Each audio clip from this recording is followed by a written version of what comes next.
इस वीडियो में मैं आपको बताने वाला हूँ कि कुवैत के अंदर कम से कम कितनी सैलरी होती है।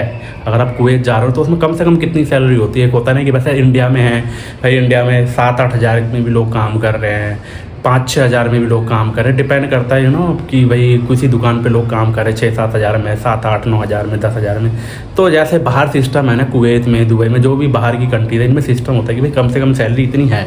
तो मैं चाहता हूँ कि इंडिया में भी कम से कम सैलरी आज की डेट में ना 2024 से चल रहा है तो कम से कम 15 हज़ार एक नॉर्मल बंदे की सैलरी तो होनी चाहिए एक सर्वाइव करने के लिए। तो इंडिया में कोई सिस्टम ही नहीं है भाई, कोई पढ़ा लिखा नहीं भी है या पढ़ा लिखा है भी तो उसकी भी कोई वैल्यू नहीं है भाई। तो मतलब वही है 6-7-8-10-12-15 हज़ार रुपये, यही बस, इससे ज़्यादा नहीं है लोगों की वैल्यू। बाहर सिस्टम है भाई, कम से कम आप वहाँ जाओगे एग्जांपल के तौर पे भाई 20 हज़ार रुपये सैलरी, तो बाहर ये सब सिस्टम दे रखा है कि हाँ भाई कम से कम चाहे तुम पढ़े लिखे नहीं हो बट तुम काम भी करोगे तो स्टार्टिंग में तुम्हें इतनी सैलरी मिलेगी।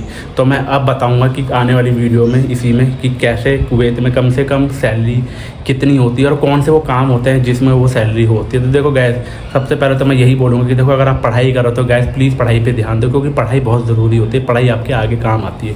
किसी मजबूरी के कारण अगर आप नहीं पढ़ पा रहे हो वो बात अलग है, लेकिन एक चीज़ और, नए हो चैनल पे सब्सक्राइब करो, लाइक करो, कमेंट करो, ताकि मुझे पता लगे कि मैं नेक्स्ट किस टॉपिक के ऊपर वीडियो बनाऊँ। और लाइक करोगे, इस वीडियो का लाइक का टारगेट 100 करते हैं, जाकि मुझे पता लगे कि आपको वीडियो अच्छी लग रही है, तो मुझे मोटिवेशन मिलेगा ना।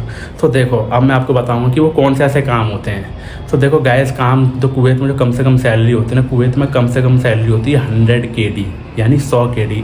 कुवैत का भी जो रेट चल रहा है एक दिनार का 275 KD यानी 275 KD चल रहा है। तो आप देख लो 100 इंटू यानी 27,500 कम से कम सैलरी होती ही होती है। चाहे आप कुछ भी नहीं आता हो ना, एक नॉर्मल जिसे बोलते हैं ना कि एक हमारे इंडिया में एक कुछ भी सिस्टम होता है, कोई बंदा दुकान पे काम कर रहा है 5-6 हज़ार में, तो इंडिया में कोई सिस्टम नहीं है भाई कम से कम सैलरी का। लेकिन बाहर है भाई, बाहर कम से कम आपको 27,500 रुपये की सैलरी तो मिलेगी ही मिलेगी। लेकिन अब वो काम कौन कौन से होते हैं, वो काम होते हैं जैसे कि मोस्टली जो लोग घरों में काम करते हैं या हाउस ड्राइवर्स जो होते हैं, है ना, उनका तो उनमें जब क्या है ना, काम करने वालों की सैलरी इतनी होती है 100 KD। या जो लोग क्लीनर होते हैं, साफ़ सफाई करने वाले हो गए, तो उन लोगों की सैलरी कम से कम सैलरी होती है 100 KD।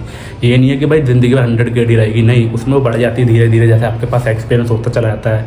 तो जिन लोगों को जो पुराने होते चला जाता है धीरे धीरे बढ़ता चला जाता है। अगर आप पढ़े लिखे नहीं हो तो देखो भैया यही काम करना पड़ेगा। इसलिए कह रहा हूँ कि पढ़े लिखे होना ज़रूरी है।